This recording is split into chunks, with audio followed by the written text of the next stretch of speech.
డీటెయిల్డ్గా అనలైజ్ చేస్తాం. ఇక్కడ ప్రధానంగా నాకు 3 బాధ్యతలు ఉన్నాయి. ఒకటి, తెలుగుదేశం పార్టీ అధ్యక్షుడిని. తెలుగుదేశం పార్టీ ఎన్నికల్లో హామీలు ఇచ్చాం. ఆ హామీలు మా కార్యకర్తలంతా ఇంటింటికి వెళ్ళి చెప్పి ఓట్లు వేయించారు. ప్రజాస్వామ్యంలో రాజకీయ పార్టీలకు ప్రాముఖ్యత ఉంది. మేము హామీలు ఇచ్చిన తర్వాత ఎన్నికల్లో గెలుస్తాం. ఆ మ్యాండేట్ తీసుకున్న తర్వాత తిరిగి ప్రజలకు ఇచ్చిన హామీలు నెరవేర్చడానికి ముందుకు పోతాం.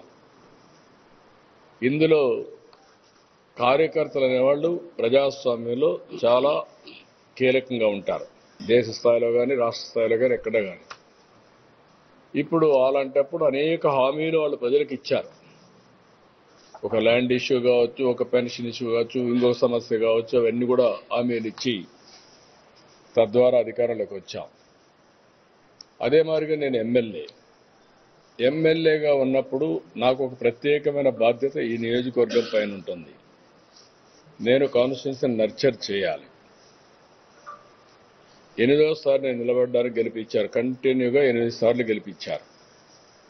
అలాంటప్పుడు ఈ కాన్స్టిట్యున్సీకి నేను చేయాల్సిన బాధ్యత నా మీద ఉంటుంది. అది ఒక పక్కన.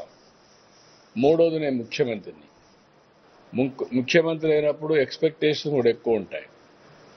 ఏవైతే ప్రభుత్వ పాలసీల ద్వారా మేము ఇచ్చిన హామీలు నెరవేర్చుకుంటూ తద్వారా ప్రజలకు న్యాయం చేయాల్సిన బాధ్యత, ఒక గుడ్ గవర్నెన్స్ ఇవ్వాల్సిన బాధ్యత నా పైన ఉంటుంది. ఈ 3 బాధ్యతలను నెరవేర్చాలంటే సమర్థవంతంగా ఇక్కడ జననాయకుడనే పోర్టల్ నేను ఎమ్మెల్యేగా ఇక్కడ పెట్టుకున్నాను. నా పిఏ ఉంటాడు. ఒక పక్క మా రాజకీయ నాయకులు కూడా ఉంటారు.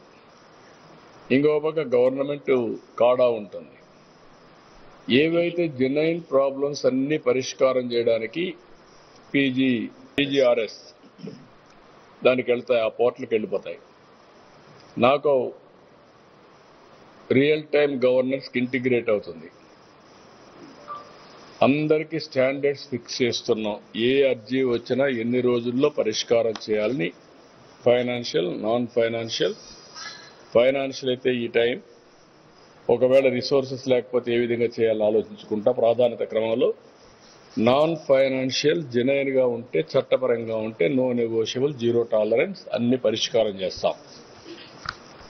ఈ సందర్భంలో ఇక్కడికి వచ్చింది ఏంటంటే, ఇవన్నీ కూడా రికార్డ్ చేసిన తర్వాత ఇవి నేరుగా గవర్నమెంట్ సమస్యలన్నీ పీజీఆర్ఎస్కి వెళ్తాయి. నేను ఎమ్మెల్యేగా చేయవలసిన బాధ్యతలుంటే నాకు వస్తాయి.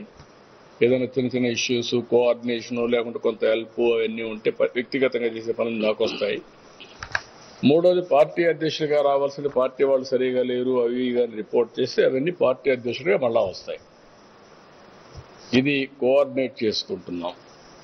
అందుకే ఇది ఒక వినూత్నమైన ప్రయోగం టెక్నాలజీలో.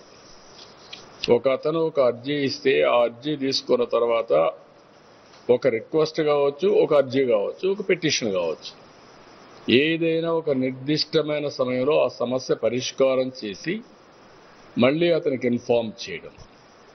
ఎవరికి ఏ సమస్య ఉన్నా చెప్పుకోవచ్చు. అసాధ్యాలు అధ్యయనం చేసుకుంటాం. చేయలేకపోతే ఎందుకు చేయలేకపోయాం కూడా చెప్తాం. చేయగలిగిన పనులు మానవతా దృక్పథంతో ఎన్ని చేయగలిగితే అన్ని సమస్యలు పరిష్కారం చేస్తాం.